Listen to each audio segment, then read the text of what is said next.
Hi friend, जय जगन्नाथ। देसी blog को स्वागत। आज आम बाड़े सुनसुनिया शाग तोला चलची। चलतु देखा कौन शाग तोला चलची ना। आज पखाड़ सहित पूरा सुनसुनिया शाग पूरा दबे दबा आओ।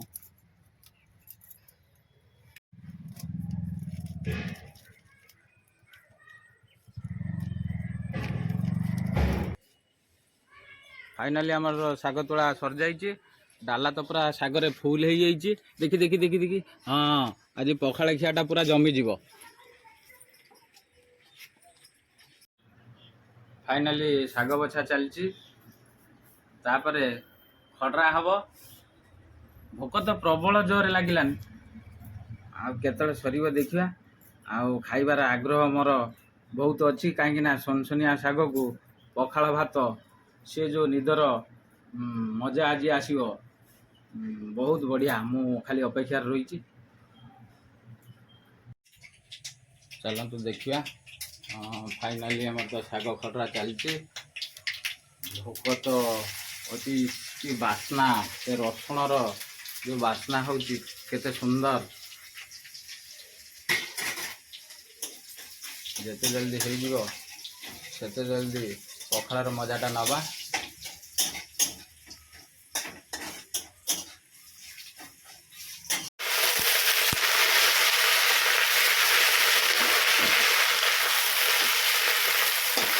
फाइनाल आमर रेडी हो सुनसुनिया शाग। सुनसुनिया शाग ताकू भात पखाड़ पखाड़ भात आउ बड़ी आंब चटुणी ये है काकुड़ी पियाज सालाड आउ ये हूँ कलरा छेचा आउ पखाड़ सहित आ गोटे जिनस पकईकि मजा नवा। ये देखंतु आंब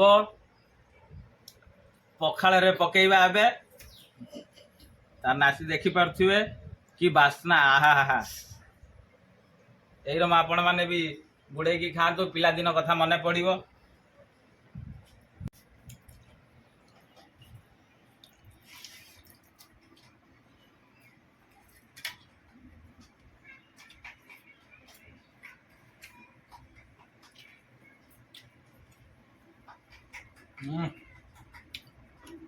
भारी बढ़िया लगुच पखाड़ भात को आंब नसी आमर जो बाड़े सुनसुनिया शाग तुला होता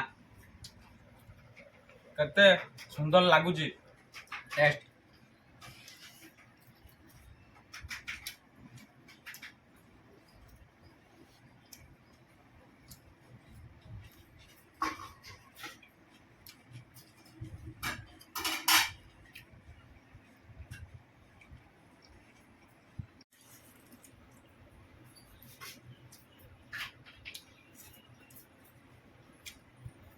कलर छाचाटा भी आमर बहुत बढ़िया है।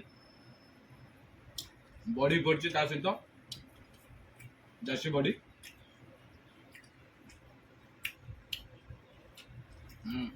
आंब टेस्ट।